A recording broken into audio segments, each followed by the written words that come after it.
नमस्कार मित्रों, मैं पंडित अजय तिवारी आप सबका स्वागत करता हूं अपने इस YouTube चैनल पे, जिस पे हम एस्ट्रोलॉजी के डिफरेंट विषय पर चर्चा करते रहते हैं। और आज जिस विषय पे मैं बात करने वाला हूं वो आप लोगों की ज़िंदगी का एक बहुत अहम और बहुत ही ज़रूरी हिस्सा है। एक ऐसा ग्रह जो कि बहुत ही रहस्यमयी ग्रह है, जिसके बारे में समझना मुश्किल ही नहीं, बहुत लोग ऐसा मानते हैं नामुमकिन है, क्योंकि इस ग्रह का अपना कोई अस्तित्व ही नहीं। इस ग्रह को हम एस्ट्रोलॉजी में छाया मात्र कहते हैं। जी हाँ, मैं बात कर रहा हूँ राहु की।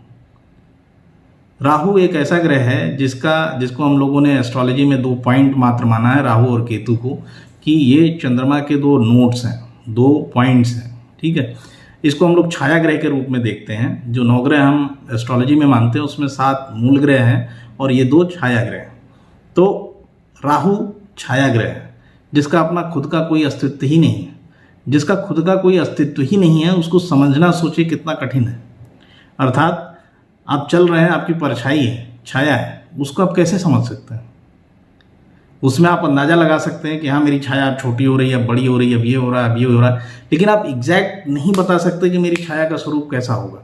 वो डिपेंड करता है कि उस पर लाइट कैसे पड़ रही है, किधर से पड़ रही है, कितनी पड़ रही है, आप किस जगह पे खड़े हैं, कैसी परिस्थिति है, कैसा वहाँ पे माहौल है। ये सारे फैक्टर मिलकर डिसाइड करते हैं कि आपकी छाया का स्वरूप क्या होगा।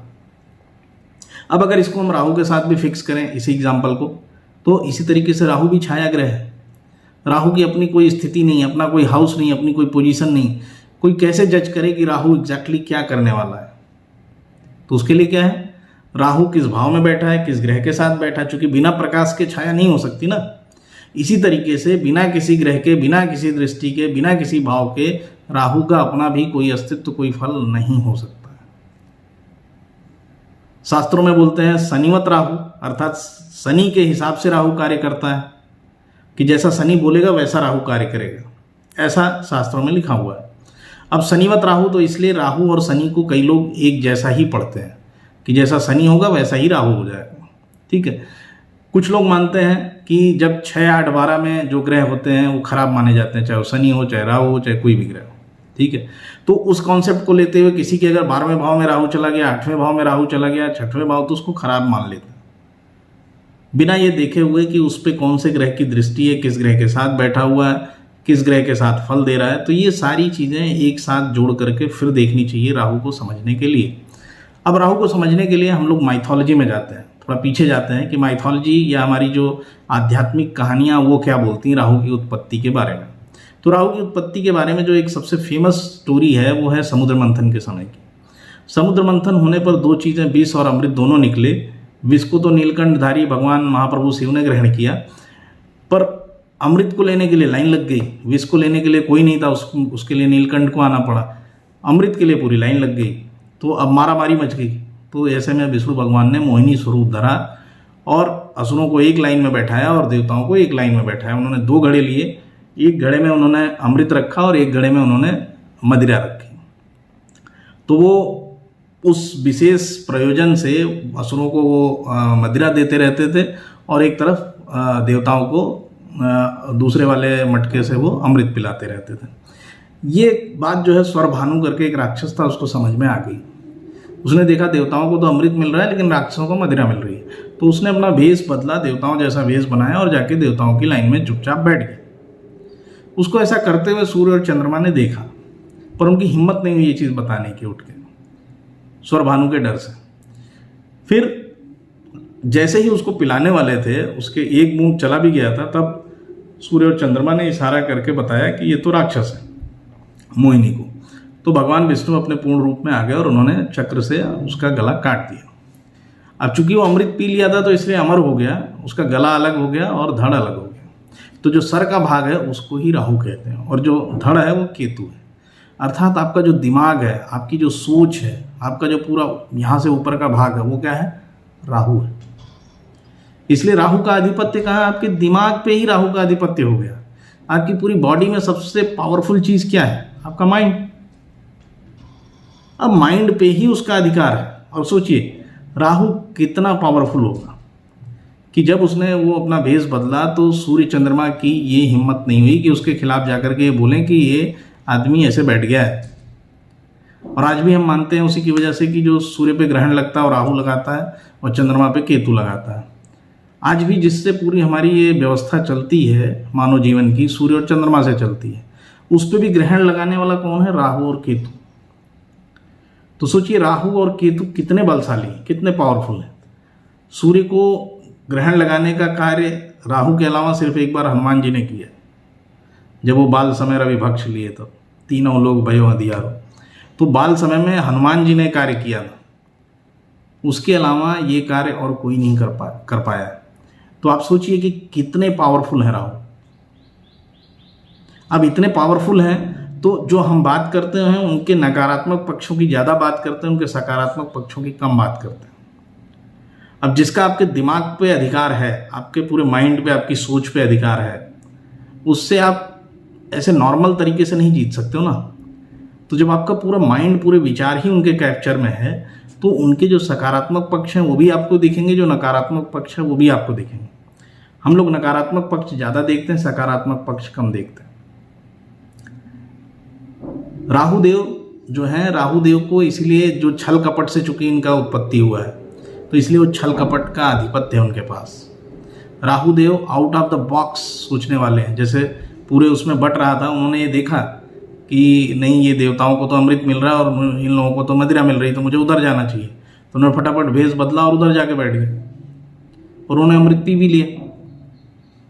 तो ये क्या दर्शाता है? दर्शाता है कि उनके अंदर भेष बदलने की, छल कपट करने की कोई जो डिज़ायर है, उसको पाने की प्रबल इच्छा, और उसको वो पा भी ले रहे हैं। तो राहु का वही स्वरूप है।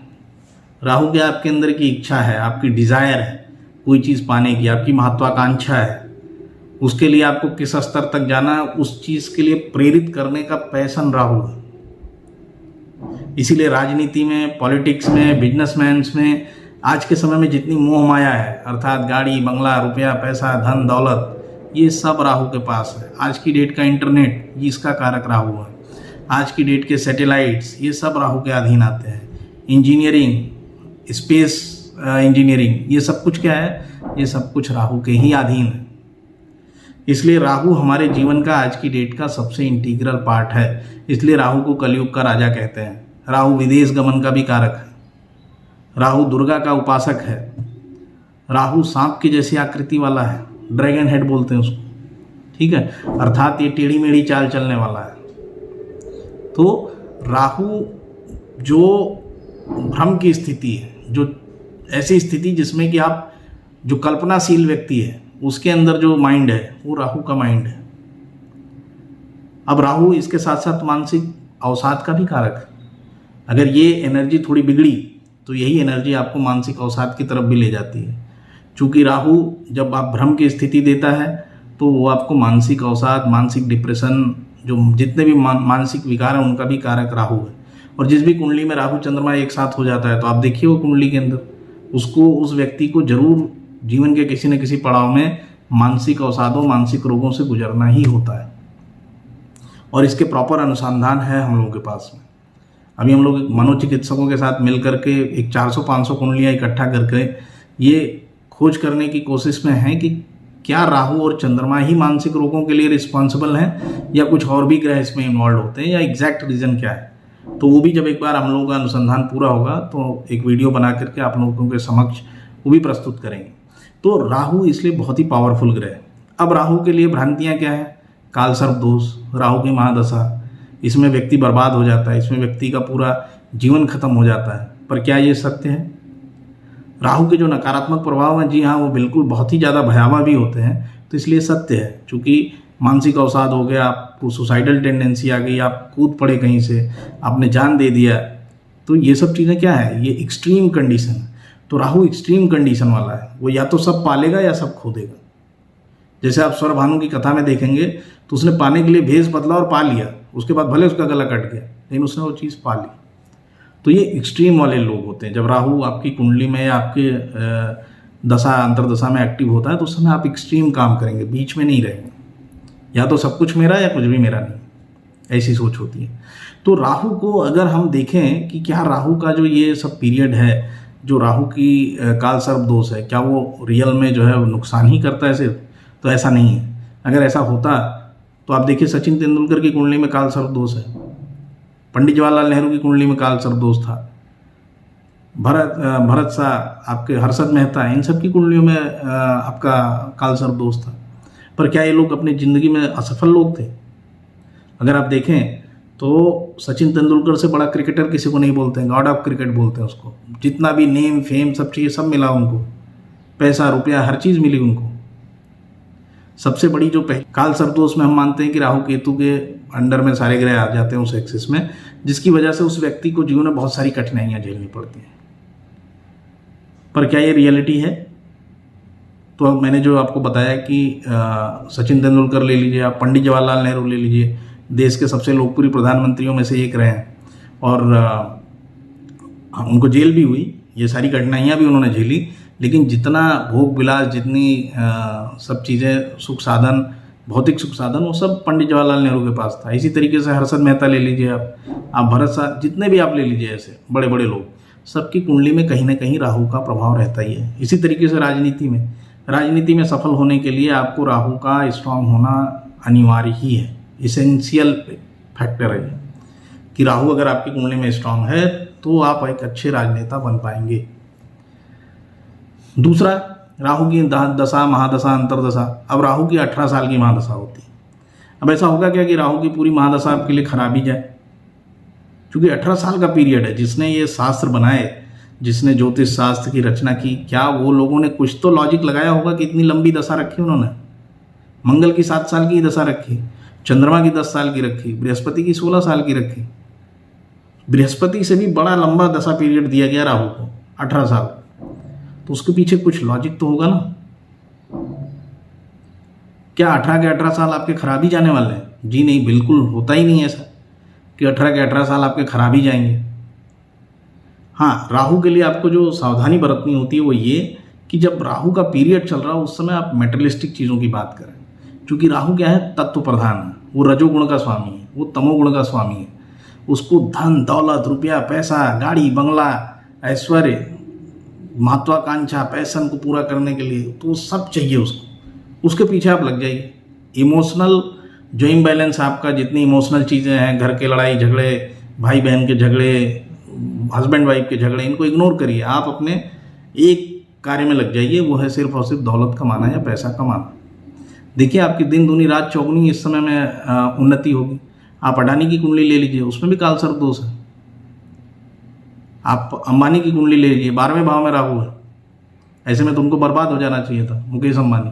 पर उनके भी जो है बिजनेस में कितने, मतलब एशिया में नंबर 1 नंबर 2 की पोजीशन है उनकी। तो ये राहु देने वाला ग्रह है।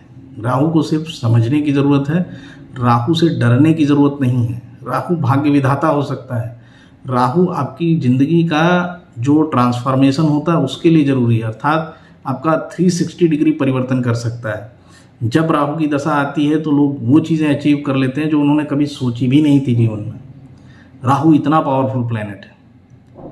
तो इसलिए राहु से डरे नहीं, राहु के उपाय करें, राहु के लिए जो प्रार्थना है वो करें। राहु को जितना ज़्यादा हो सकता है, राहु को बदलने के बजाय खुद को बदलने की कोशिश करिए। लोग क्या करते हैं, राहु की दशा महादशा आई, लग गए ये होम पूजा जाप, इसमें नहीं, इससे कुछ नहीं होगा।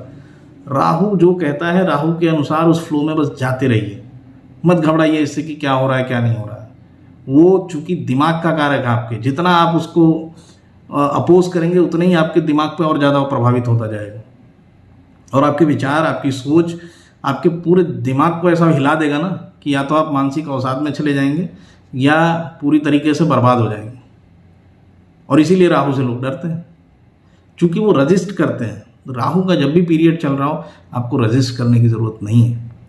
राहु सिनेमा का कारक है। राहु, हम लोग जैसे इससे बात कर रहे हैं ये मीडियम से, अपना यूट्यूब हो गया, ये सब राहु का ही कारक है ये सब, ठीक है। तो इसलिए राहु आपके जीवन में 360 डिग्री चेंज लाने के लिए रिस्पॉन्सिबल है। आजकल जो लोग यूट्यूब वीडियोस पे इतना बना के उससे भी बहुत लोग पैसे भी इनकम करते हैं, वो सब क्या राहु ही है वो। तो राहु को, जब राहु की दशा अंतरदशा आती है तो उसमें रंग से व्यक्ति राजा भी बन जाता है। इसलिए राहु के अनुसार चलें। राहु को एक कर्स प्लैनेट ना मानते हुए राहु को एक ऐसा प्लैनेट माने जो आपका मित्र है, जो आपको भाग्य को बदल सकता है। बस उसके अनुसार उसकी चीज़ों को फॉलो करते हुए आपको अपने जीवन का निर्वाह करने की ज़रूरत है। राहु का उपाय क्या हो सकता है? अगर राहु आपकी ज़िंदगी में खराब है तो राहु के उपाय क्या हो सकते हैं? देखिए, राहु का उपाय उसके अपने ही उसमें छुपा हुआ है। राहु को दुर्गा का उपासक बोलते हैं। तो राहु का जो सबसे सटीक और सबसे बेस्ट उपाय है वो है, अगर राहु की आपकी दशा अंतर्दशा या राहु के पीरियड में आप परेशान हो रहे हैं तो माँ दुर्गा की उपासना करिए, दुर्गा चालीसा का पाठ करिए, सिंपल सा। दुर्गा सप्तशती के एकादश श्लोक का पाठ कर लीजिए आप। कुछ नहीं समझ में आया, सर्व मंगल मांगल्ये शिवे सर्वार्थ साधिके शरण्य त्र्यंबके गौरी नारायणी नमोस्तुते, बस इतना कह लीजिए। एक यही श्लोक खाली पढ़ लीजिए, सर्व मंगल मांगल्ये शिवे सर्वार्थ साधिके शरण्य त्र्यंबके गौरी नारायणी नमोस्तुते। बस ये एक मंत्र का ही खाली आप जाप कर लीजिए और कुछ मत करिए, लेकिन इसको डेली मॉर्निंग में बोलते रहिए। राहु के बीज मंत्र है ओम भ्राम भ्रीम भ्रौम सह रावे नमः, इसका आप जाप करिए। राहु के जितने भी आप ओम भ्राम भ्रीम नहीं बोल सकते, ओम राम रावे नमः, सिंपल सा मंत्र। तो राहु को प्रार्थना से, राहु को सिर्फ उनको हाथ पैर जोड़ के ही आप मना सकते हैं। राहु को और किसी चीज़ से आप नहीं वो कर सकते, राहु से सिर्फ और सिर्फ आप प्रार्थना कर सकते हैं, क्योंकि राहु बहुत पावरफुल प्लैनेट है। राहु के लिए क्या आप गोमेद भी धारण कर सकते हैं, पर हमेशा रत्न किसी अच्छे ज्योतिषी से समझ के तभी पहने, क्योंकि उसका इफेक्ट और साइड इफेक्ट दोनों ही होता है। तो इसलिए राहु के उपाय में जब भी रत्न धारण करें तो किसी अच्छे ज्योतिषी से सलाह लेकर के ही रत्न धारण करें। तीसरा उपाय इसका हो सकता है, क्योंकि राहु जो है वो मछली का भी कारक होता है, तो मछली को दाना देने से भी राहु का जो शांति होती है वो बेहतर होती है। तो ये 3 चीज़ें बहुत कारगर उपाय हैं, बहुत ज़्यादा इसमें और जाने की ज़रूरत नहीं है, बहुत ज़्यादा आपको होम पूजा ये सब करने से कुछ नहीं होना है, क्योंकि राहु आपके दिमाग का ही कारक है। जैसा मैसेज आप आपके दिमाग को देंगे वैसा ही वो आपकी सोच बनाएगा। अगर आप नकारात्मक विचार देंगे राहु के समय में, वो आपको और नकारात्मक करता जाएगा। आप उसको सकारात्मक विचार देंगे तो वो और सकारात्मक करता जाएगा। ये बहुत सिंपल सा रूल है। आज की वीडियो में इतना ही, फिर मिलेंगे किसी और चर्चा में और ऐसे ही एस्ट्रोलॉजी के किसी और विषय पर। तब तक के लिए आप सबको नमस्कार, आपका दिन शुभ रहे। भावना के साथ आप लोगों से विदा लूँगा। नमस्कार।